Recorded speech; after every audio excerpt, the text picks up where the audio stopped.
শিক্ষার্থী বন্ধুরা 2-3 minute late হয়ে গেল, সেট আপ দিতে ওর সময় লেগে যায়, বুঝতেই পারো তোমরা। সৌরভ হাসান প্রেম, কথা, তাইবা ইসলাম, সাইফুল ইসলাম, অমি, তাহমিদুল ইসলাম অমি, আফরোজা আহমেদ, তামান্না খানম তুবা, আব্দুল হাদি, কৃষ্ণা প্রামাণিক, তিলোত্তমা পাল,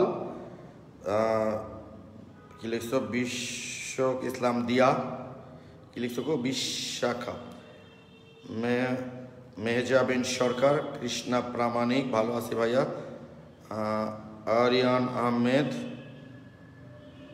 টুকটুকি রোজ, খালিদ মাহমুদ আকিব, সাবিয়া রাহানা, নরসিন আঞ্জুম লাবণ্য, জারিন তাসনিম, ফয়সাল খান, আব্দুল গাফফার, শাকিলা বৃষ্টি। আমরা মোটামুটি আর 30 সেকেন্ডের মতো দেখব, এরপর আমরা ক্লাসটা শুরু করে দেব, ঠিক আছে? আজকে আমরা অর্গানিক কেমিস্ট্রি পড়বো, তোমরা জানো।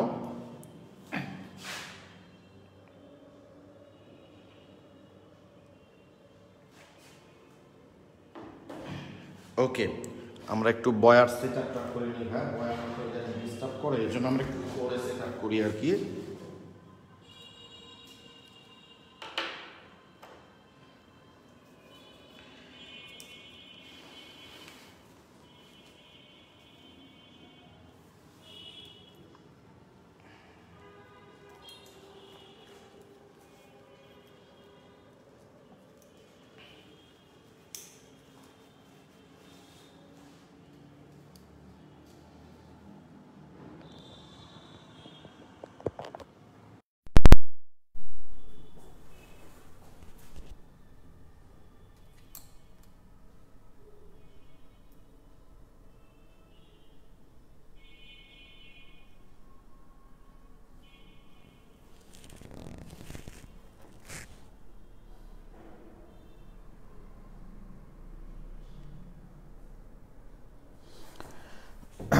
ওকে জোবে, হ্যাঁ নাম কোনে ক্লাসটা নিব ভাই, একটু ধৈর্য ধরতে হবে। হ্যাঁ, সবগুলি আস্তে আস্তে হবে, বেশি তাড়াহুড়ো করলে তো ভাই হবে না। ওকে, তাহলে আমরা শুরু করছি এখন। দেখো একটু প্লিজ দেখো ভাই,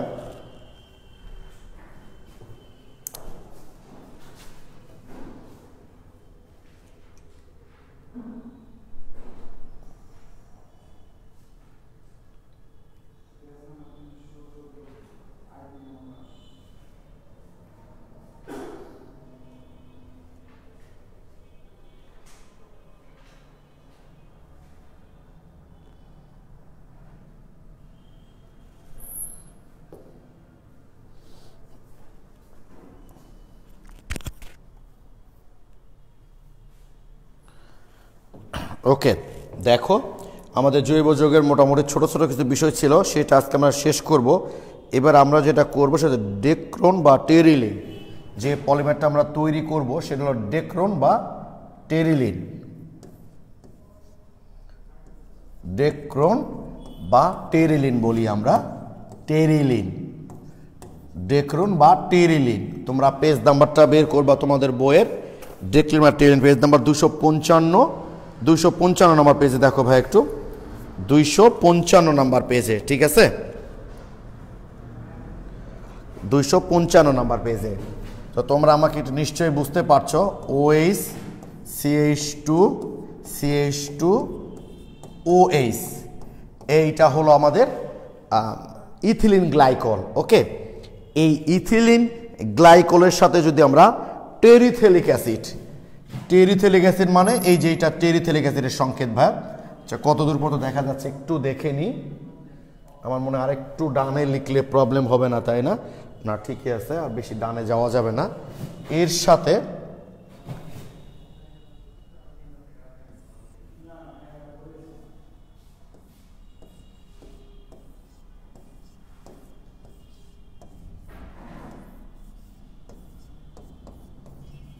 দেখা যায় কিনা দেখি ভাই একটু, ইথিলিন গ্লাইকল এর সাথে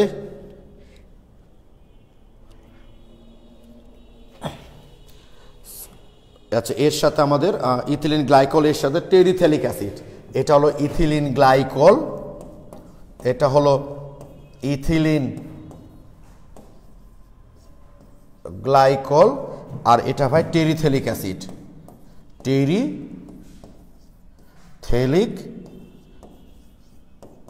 অ্যাসিড। এই যে ইথিলিন গ্লাইকল আর এটা হলো টেরিথেলিক অ্যাসিড। ওকে, তো এই ইথিলিন গ্লাইকলের সাথে টেরিথেলিক অ্যাসিডকে যদি আমরা পলিমাকরণ করি, বা বুঝতেই পারছো 1,4 বেনজিন ডাইকার্বক্সিলিক অ্যাসিড, তাহলে আমাদের যে পলিমারটা তৈরি হবে সেটা হলো টেরিলিন। পলিমারটা তৈরি হয় কি করে তোমরা দেখো ভাই একটু।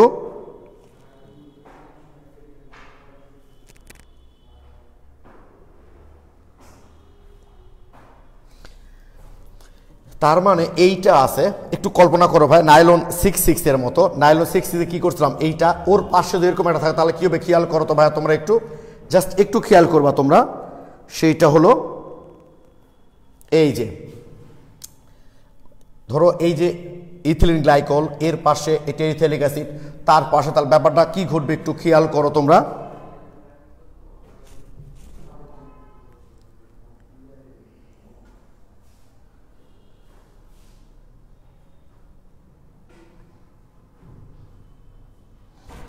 এই যে ভাই দেখো, খেয়াল করবা তোমরা, এই যে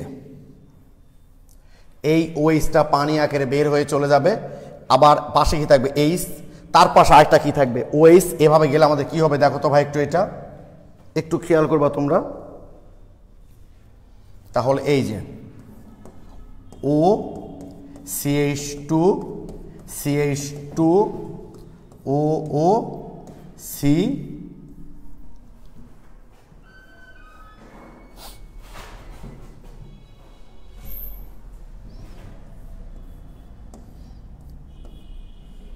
CO, এই যে ভাই, এই যে প্লাস পানি।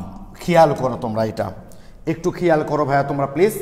তাহলে কি ঘটবে দেখো তো, এই যে এইচ আর ওএইচ মিলে এখান থেকে পানিটা বের হয়ে গেল, এই এইচ আবার কি করবে পাশের যে ওএইচ আছে, মানে কি নাইলন ঠিক 6,6 এর মতো, এর পাশে একবার ইথিলিন গ্লাইকল থাকবে, তার পাশে একটা টেরিথেলিক অ্যাসিড থাকবে। তাহলে পুরো যৌগটাকে আমরা কিভাবে লিখতে পারি, যে এই অ্যাসিডের ওয়েস আর এই অংশের এইচটা মিলে পানি আকারে বের হয়ে চলে গেল, আর এই এইচ ওই প্রান্তের ওয়েস, আর এইচ আর ওই প্রান্তের ওয়েস, এই যে পানি আকারে বের হয়ে চলে গেল ভাই, এটাই হলো টেরিথেলিক অ্যাসিড। আমি আবারও বলছি, তৈরি হয় কি করে, এই যে ওয়েস আর এইচ মিলে পানিটা বের হয়ে গেল, দেখো CO CH2 আর এই এইচটা কি করবে, তার পাশে যখন আরেকটা টেরিথেলিক অ্যাসিড থাকবে, সেই টেরিথেলিক অ্যাসিডের ওই কার্বক্সিলিক মূলক, ধরে নাও এই কার্বক্সিলিক মূলক, তাহলে ওএইচ আর এইচ মিলে কি করবে পানিটা বের হয়ে চলে যাবে, আর এই যে সি মূলকটা থেকে যাবে। এইভাবেই এই পলিমারগুলোকে লেখা হয়। তোমরা আমাকে প্লিজ একটু বলো বুঝতে পারলা কিনা তোমরা, এটা এই টেরিথেলিক অ্যাসিডটা বুঝতে পারলা কিনা। ও এন সংখ্যক পানি লিখছো, ইটস ওকে, লিখতে পারো এন সংখ্যক পানি, ওটা কোনো বিষয় না ভাই। ওকে, এখন বলো তোমরা বুঝতে পারলা কিনা। এটার নামই টেরিলিন, এইটার নামই ডেক্রোন বা টেরিলিন, যাই বলো না কেন একটা হবেই, এটাই হলো টেরিলিন বা ডেক্রোন। ক্লিয়ার ভাইয়া তোমরা? এইটা তাহলে দেখবা ইউরিয়ার ফর্মালের রেজিন আছে একটা সেম। এইবার আমরা যে পলিমারটা তৈরি করব সেইটা হচ্ছে ব্যাকেলাইট। ব্যাকেলাইট ব্যাকেলাইট ব্যাকেলাইট প্রস্তুত করব আমরা এখন, ব্যাকেলাইট। ওকে, এই ব্যাকেলাইটটা তৈরি হয় মিথানলের সাথে ফেনলের বিক্রিয়া ভাইয়া। এই যে দেখো HCH, মিথানল এর সঙ্গে N মোল ফেনল যুক্ত হয়েই এই পলিমারটা তৈরি করে। তোমাদের বইগুলোতে অনেক বইয়ে অনেক জটিল করে দেওয়া আছে, আমি অনেক সহজ করে দেখাচ্ছি ভাইয়া। এই যে দেখো,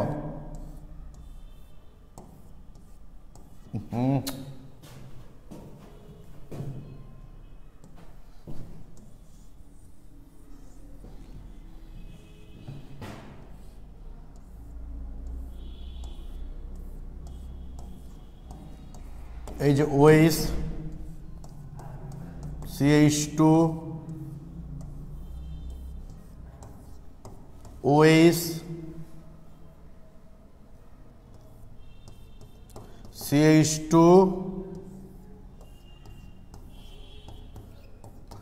এই যে ভাই আমি দেখাচ্ছি, দাঁড়াও, এই যে এইটাই হলো আমাদের ব্যাকেলাইট। ওকে, জাস্ট এখানকার এই জিনিসটাকে আমরা কি লিখতে পারি খেয়াল করো তো ভাই একটু, এইটাকে আমরা কি লিখতে পারি, এটা লিখতে পারি না CH2O, এই যে ও আর এগুলো থেকে হাইড্রোজেনগুলো প্রতিস্থাপিত হয়, পানি আকারে বের হয়ে চলে যায়। আর এই যে CH2 মূলকটা ভাইয়া, এই CH2 মূলকগুলো ফেনলগুলোকে যুক্ত করে এই ব্যাকেলাইট যৌগটা তৈরি করে। ওকে, একটু প্র্যাকটিস করতো ভাই এগুলো, বুঝছো? আচ্ছা, এই যে অর্ণবগুলো ভয়ঙ্কর সব নাম কি, ঠিক আছে ভাই? যে এই যে মিথানল, এই যে CH2টা, এই যে CH2, এই যে CH2, এরকম অসংখ্য যুক্ত হতেই থাকবে, ফেনলগুলোকে যুক্ত করে দেয় কি, ঠিক আছে? ওকে,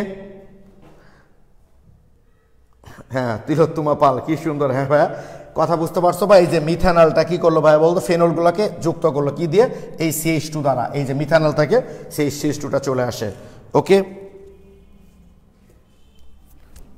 এবার করব আমরা মেটাফর্মালডিহাইড। মেটাফর্মালডিহাইড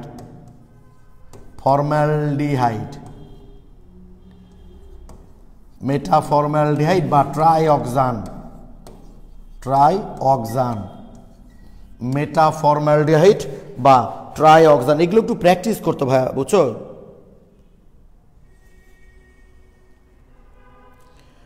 তা আমি তো আমি ভাইয়া গ্রুপের পোস্ট দিতাম বীজ বিজারণ নিয়ে, আমি বীজ বিজারণ নামটা শুনিনি ভাই, এখন এটা কি শেষ প্রতিশব্দ আমি জানি না আসলে। হ্যাঁ, ওকে, তো এগুলো খুব সহজ আসলে। মেটাফর্মাল বা ট্রাইঅক্সান, এগুলোকে কিন্তু পলিমার বলা উচিত না ভাই, জানো?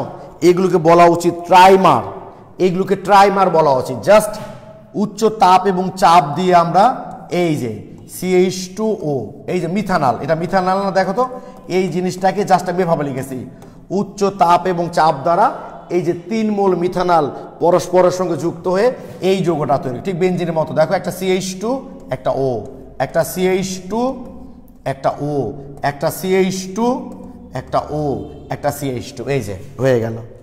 এটাই হলো আমাদের ট্রাইঅক্সান। খুবই সহজ ভাই, দেখো জাস্ট 3 মোল মিথানলকে যদি আমরা উচ্চ তাপ চাপ দিয়ে ঘনীভূত করি তাহলে যে যৌগটা তৈরি হয় এটার নামই হচ্ছে মেটাফর্মালডিহাইড বা ট্রাইঅক্সান।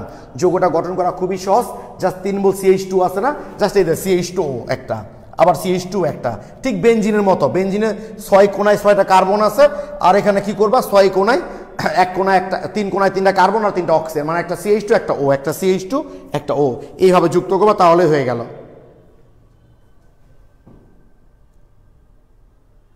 হ্যাঁ, কনডেনসেশন মানেই ঘনীভবন ভাইয়া, একই জিনিস। শাহরিয়ার জান নিহাল লিখেছে অর্গানিক কেমিস্ট্রি শেষ হয় না কেন? অর্গানিক কেমিস্ট্রি শেষ বলে কোনো কিছু নাই ভাইয়া। তোমরা 2-1জন দেখলাম গ্রুপে একটা পোস্ট দিয়েছো, বিভিন্ন আমাদের পাবলিক গ্রুপে আর কি, যে যখন শুনছো যে কেমিস্ট্রি সেকেন্ড 5টা অধ্যায় খুব মজা পাইছো, তারপর জৈব যৌগকে দেখার পর তোমাদের সেরা বেড়া অবস্থা আর কি। আচ্ছা, আবার একটু বোঝাও বলেছো, খুব সহজ ভাইয়া। দেখো তোমরা এই যে 3টা CH2 পরস্পর ঘনীভূত হয়ে এই পলিমারটা তৈরি করে। আসলে কিভাবে তৈরি করলো, এই যে CH2O একটা, তারপর এই দেখো CH2 একটা, এই দেখো CH2 একটা, যুক্ত করার নিয়ম হচ্ছে একটা CH2 একটা O, একটা CH2 একটা O, একটা CH2 একটা O, এভাবে যুক্ত করবা তাহলেই হয়ে যাবে, ঠিক আছে? এইবার আমরা আরেকটা দেখব, সেটা হচ্ছে ট্রাইইথানল বা প্যারালডিহাইড। এবার দেখব আমরা ট্রাইইথানল বা প্যারালডিহাইড।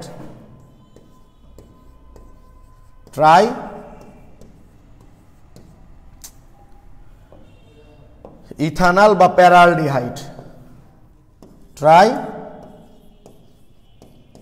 ট্রাইইথানল, অথবা একটা নাম হচ্ছে প্যারালডিহাইড।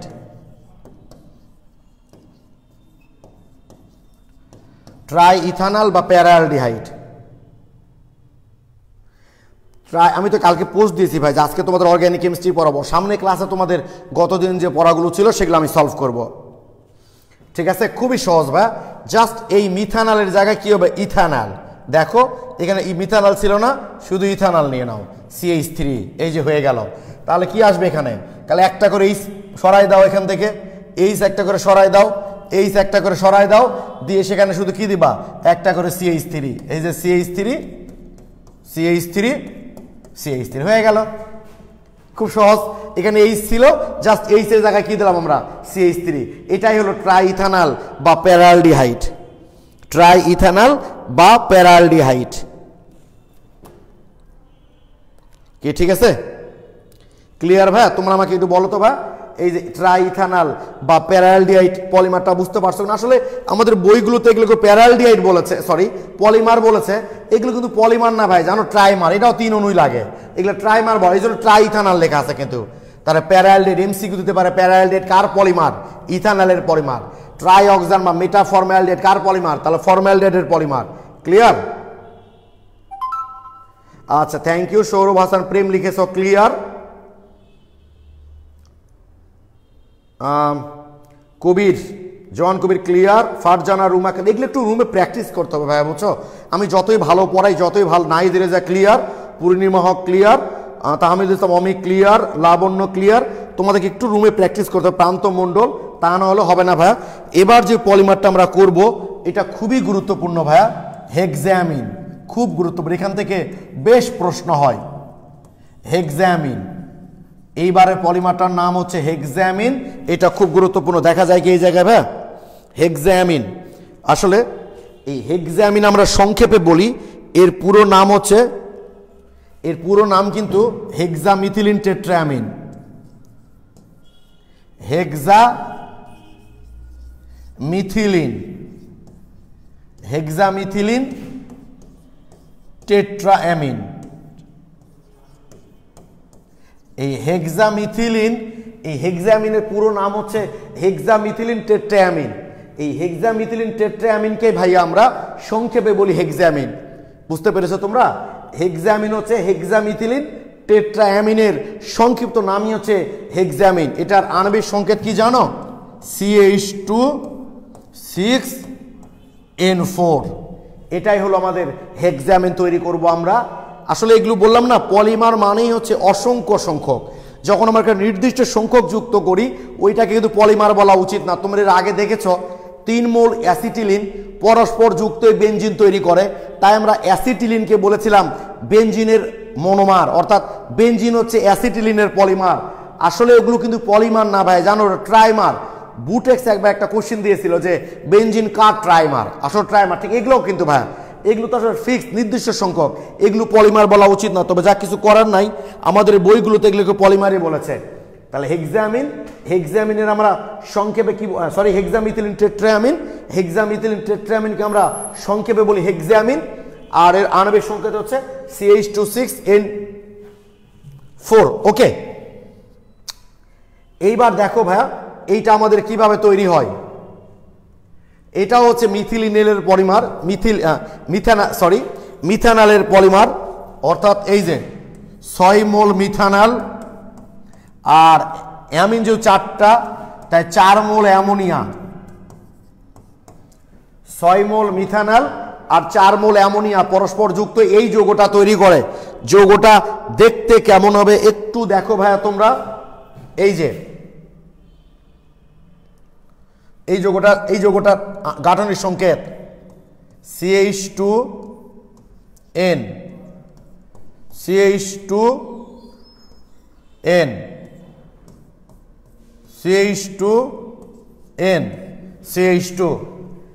এবার কি হলো, আরেকটা N, এই Nটা বাকি N গুলোকে যুক্ত করবে মিথিলিন মূলক দ্বারা। এই হয়ে গেল এই যৌগটার গাঠনিক সংকেত। এই যে বা 6 মোল মিথানল আর 4 মোল অ্যামোনিয়া পরস্পর যুক্ত হয়ে এই যে হেক্সামিথিলিন টেট্রাঅ্যামিন বা হেক্সামিন যাই বলো না কেন এটা তৈরি হয়। এই যৌগটার গঠনটা লেখা আমি আরেকবার তোমাদের একটু ভালো করে দেখাই। ওকে, তাহলে ভালো লাগবে। দেখো, এটা কঠিন না, ঠিক বেনজিনের মতোই। এই যে একটা CH2 একটু বড় করে আঁকাচ্ছি এবার, একটা হলো N, একটা CH2, একটা হলো N, তারপর হলো একটা CH2, একটা N, তারপর একটা CH2। এইবার বাকি N গুলোকে যুক্ত করবে, এই যে মাঝখানে একটা N দিবা, এই বাকি N গুলাকে যুক্ত করবে এই যে মিথিলিন মূলক। এই যে N গুলাকে যুক্ত করবে মিথিলিন মূলক, N গুলাকে যুক্ত করবে মিথিলিন মূলক। এই জিনিসটা হলো ওই জিনিসটা হেক্সামিথিলিন টেট্রাঅ্যামিন, এইটাই। ওকে, এর আগে তোমরা ডিডিটির স্ট্রাকচার হাতে মেহেদি দেখেছিলা। যদি সম্ভব হয় তাহলে এইটা একটু মেহেদির হাতে মেহেদি দিয়ে এই যৌগটা তোমরা গ্রুপে আপলোড দিবা। সেটা আমার এই যে তোমাদের প্রাইভেট গ্রুপ সেকেন্ড পেপার যে গ্রুপটা এখানেও দিতে পারো, অথবা আমাদের উজ্জ্বল উজ্জ্বল শিক্ষালয় সেখানেও দিতে পারো। খুব ভালো লাগবে দেখবা। তোমাদের মেহেদি দিয়ে একবার হাতে এই স্ট্রাকচার আঁকায় যদি গ্রুপে পোস্ট দাও, আমার বিশ্বাস এইটার কখনো ভুল হবে না। একটু প্লিজ আদি দেখছো বাবা তুমি, থ্যাংক ইউ।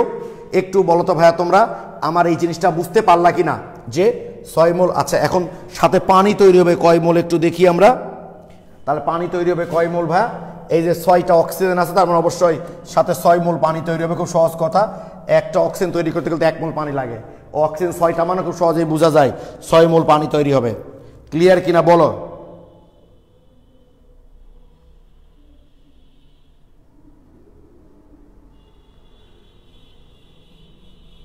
হ্যাঁ তুবা, এগুলো বেশ সুন্দর যৌগ, এই ঈদের সবার হাতে দিয়ে দিব অবশ্যই। এবার তোমার সায়েন্সের স্টুডেন্ট, তোমরা যদি তোমাদের কাছ থেকে কেউ ঈদের মধ্যে বিভিন্ন প্রোগ্রামে মেহেদি আঁকায় নিতে চায়, তোমরা এগুলো আঁকাবা, বিভিন্ন সার্কিট আঁকায় দিলা, তাহলে বোঝা যাবে যে তুমি বিজ্ঞানের স্টুডেন্ট একটা ভাব চলে আসলো কিন্তু। ওকে, হ্যাঁ নকশাটা অনেক সুন্দর আব্দুল হামিদ।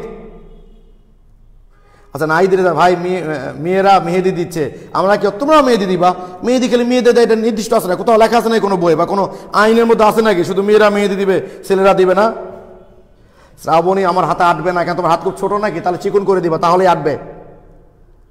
ওকে, থ্যাংক ইউ। আচ্ছা থ্যাংক ইউ, সবাই লিখেছো, clear? Okay, thank you so much. তাহলে এটাই হলো ভাই আমাদের হেক্সামিন বা হেক্সামিথিলিন টেট্রামিন, যাই বলো না কেন তোমরা।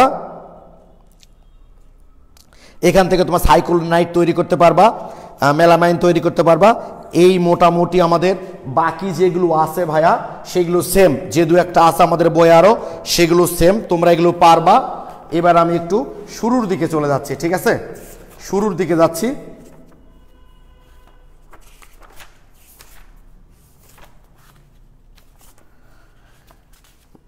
সেটা হলো এই যে জৈব যৌগের এত অধিক সংখ্যক যৌগ গঠনের কারণটা কি?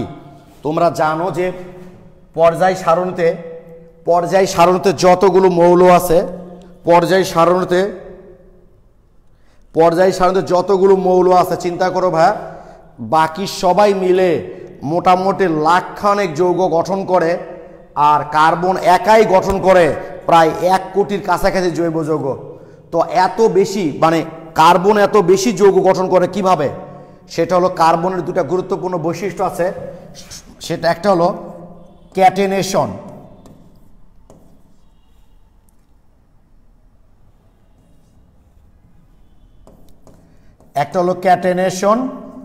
আর একটা হলো সমানুতা। মেনলি এই দুটা জৈব যৌগের প্রাচুর্যতার প্রধান দুটা কারণ হলো, একটা হলো ক্যাটেনেশন আর একটা হলো সমানুতা। এই দুইটা কারণেই জৈব যৌগ এত অধিক সংখ্যক যৌগ গঠন করতে পারে। যেমন সমানুতা তোমরা বোঝো ভাই, আমি যদি H2SO4 লিখি, তাহলে এটা এই H2SO4 এইটা ছাড়া, মানে সালফিউরিক অ্যাসিড ছাড়া আর কোনো যৌগ কিন্তু এটাতে লেখা যাবে না। ওকে, বাট আমি যদি এটা লিখি C3H8O, এইটাতে মিনিমাম 3টা যৌগ লেখা যাবে। তার মানে একটা আণবিক সংকেত দিয়ে অনেকগুলো যৌগ লেখা যায়।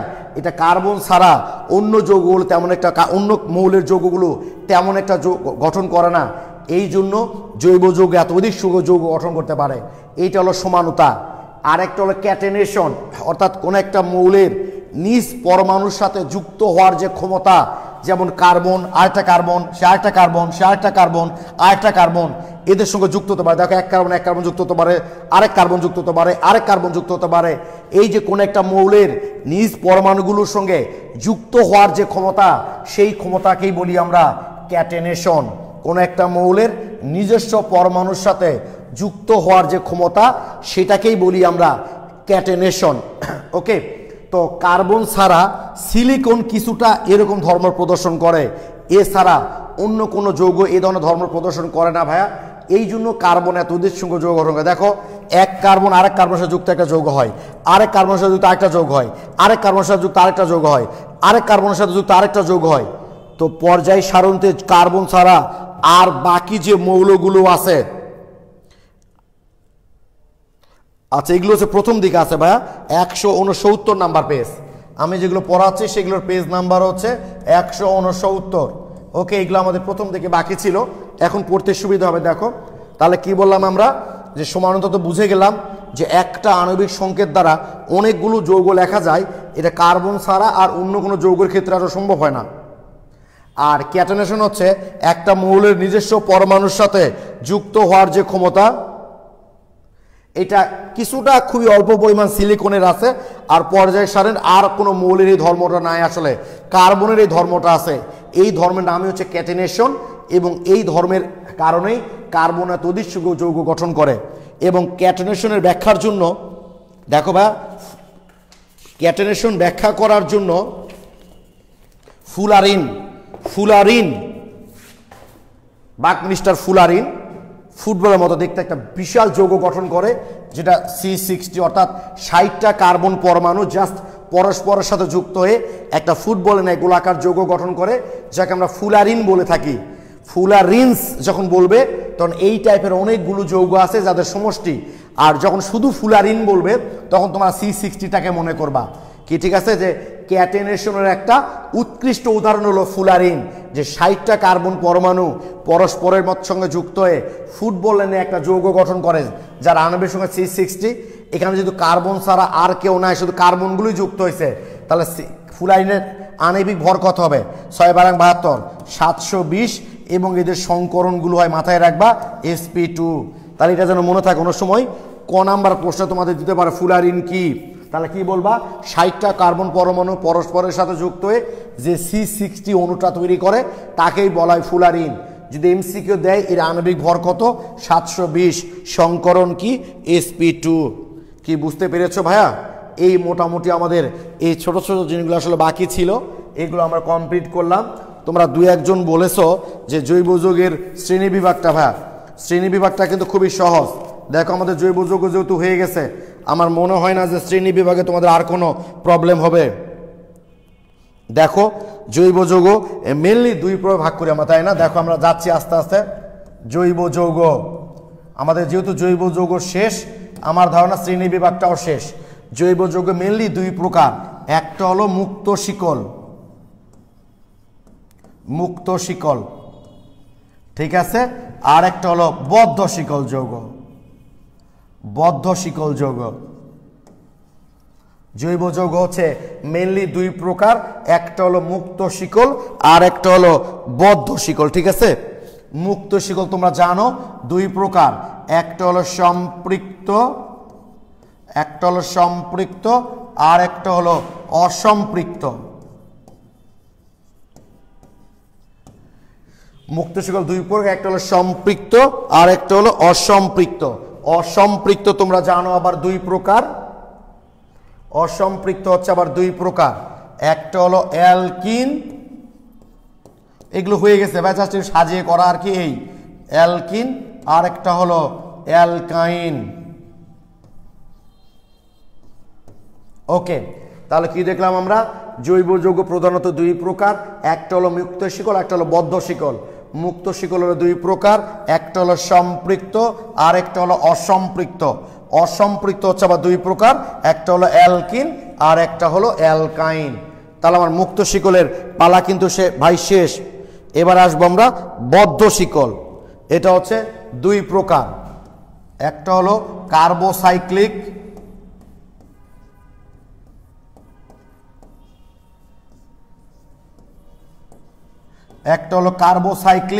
আর একটা হলো হেটারোসাইক্লিক।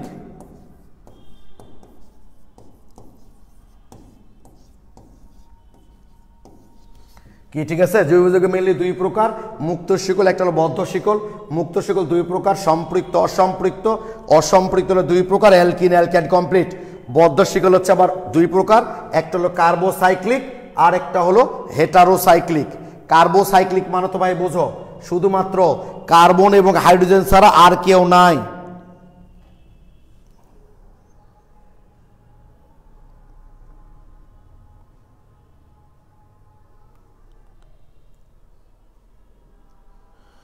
অফলাইনে করেছিলাম না? হ্যাঁ একটু বলেছিলাম ভাই, ঠিকই বলেছো, জাস্ট আমি একটু আজকে ইতি টানবো তো এই কারণে লিখে দিচ্ছি। ওকে, তাহলে কার্বোসাইক্লিক হচ্ছে আবার দুই প্রকার, একটা হলো অ্যালিসাইক্লিক আর একটা হলো অ্যারোমেটিক। একটা হলো অ্যালিসাইক্লিক মানে অ্যালোফেটিক, একটা হলো অ্যালিফেটিক মানে অ্যালিসাইক্লিক যাই বলো, অ্যালিফেটিক, আর একটা হলো অ্যারোমেটিক। কারা অ্যারোমেটিক কারা অ্যালোফেটিক তা তোমরা নিশ্চয়ই জানো। হেটারো সাইক্লিক কোথায়,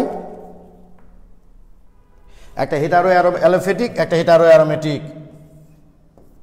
একটা হলো হেটারো অ্যালোফেটিক বা অ্যালিসাইক্লিক যাই লেখো না কেন, অ্যালিসাইক্লিক লিখলেও সমস্যা নাই, অ্যালিসাইক্লিক লিখলেও সমস্যা নাই, বা অ্যালোফেটিক লিখলেও সমস্যা নাই, এখানে অ্যালিসাইক্লিক আছে আমাদের বই, অসুবিধা নাই। আর একটা হলো হেটারো অ্যারোমেটিক,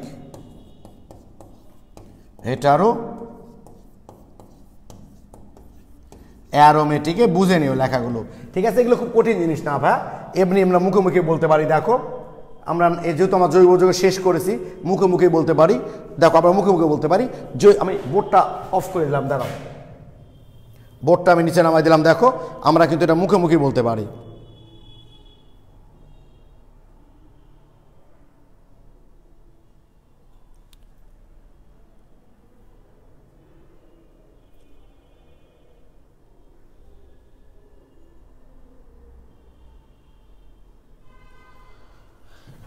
জৈব যৌগ মেইনলি দুই প্রকার, একটা হলো মুক্ত শিকল একটা হলো বদ্ধ শিকল। মুক্ত শিকল দুই প্রকার, একটা সম্পৃক্ত একটা অসম্পৃক্ত। অসম্পৃক্ত দুই প্রকার, একটা অ্যালোফেটিক একটা অ্যারোমেটিক। মুক্ত শিকল শেষ। এবার বদ্ধ শিকল দুই প্রকার, একটা হেটারোসাইক্লিক একটা কার্বোসাইক্লিক। হেটারোসাইক্লিক কার্বোসাইক্লিক মানে শুধু কার্বন এবং হাইড্রোজেন দ্বারা গঠিত যৌগ, আর হেটারোসাইক্লিক মানে কার্বন এবং হাইড্রোজেনের সাথে অন্য কোনো পরমাণু যুক্ত থাকবে। তাহলে কার্বোসাইক্লিক দুই প্রকার, একটা অ্যালোফেটিক একটা অ্যারোমেটিক। হেটারোসাইক্লিক দুই প্রকার, একটা অ্যালোফেটিক একটা অ্যারোমেটিক। শেষ। এই হলো আমাদের জৈব যৌগের প্রকারভেদ। তাহলে এই মোটামুটি ভাই আমরা জৈব যৌগের যতটুকু জিনিস বাকি ছিল সেগুলো আমরা শেষ করলাম। তবে এখন তোমাদের কাজ হচ্ছে অর্গ্যানিক কেমিস্ট্রি যদি তোমরা রেখে দাও তাহলে কিন্তু ভুলে যাবা। বিগত সালের ফাইনাল পরীক্ষার প্রশ্ন, এমসিকিউ প্রশ্ন এগুলো সাজিয়ে রাখো। আমি এরকম করে হঠাৎ হঠাৎ তোমাদেরকে ঘোষণা দিব যে অমুক দিন অর্গ্যানিক কেমিস্ট্রি একটা ক্লাস নেব অনলাইনে, সেই দিনগুলোতে যেন তোমরা সলভগুলো করে নিতে পারো, তখন গ্রুপে পোস্ট দিবা। যখনই আমি তোমাদের বলবো যে অমুক দিন, ধরো আগের দিন তো আমি তোমাদের গ্রুপে পোস্ট দিব যে অমুক দিনে আমি অর্গ্যানিক কেমিস্ট্রি ক্লাস নিব, তখন তোমাদের যার যার প্রবলেম সেই দিন আগে দিয়ে রাখলে লাভ নাই, কিন্তু সেই দিন গ্রুপে পোস্ট দিবা। আমরা যেগুলো যতটা সম্ভব পারি সেগুলো সলভ করবো। অর্থাৎ আমাদের সলভ ক্লাসগুলো এভাবে অর্গ্যানিক কেমিস্ট্রির হতেই থাকবে। আমাদের পুরো সেকেন্ড পেপার বা অর্গ্যানিক কেমিস্ট্রি সলভ ক্লাস হতেই থাকবে। কি ক্লিয়ার? তাহলে মোটামুটি আজকে এতটুকুই, যেহেতু আমরা টপিকটা শেষ করলাম। তাহলে আগামী দিন আমরা আবার পরিবেশ ও রসায়নের ওই যে দুটো সূত্রের অঙ্ক তোমাদের দিয়েছিলাম সেগুলোর উপর ক্লাস হবে। ওকে, সবাই ভালো থেকো, সুস্থ থেকো, সবার জন্য শুভকামনা রইল। আসসালামু আলাইকুম।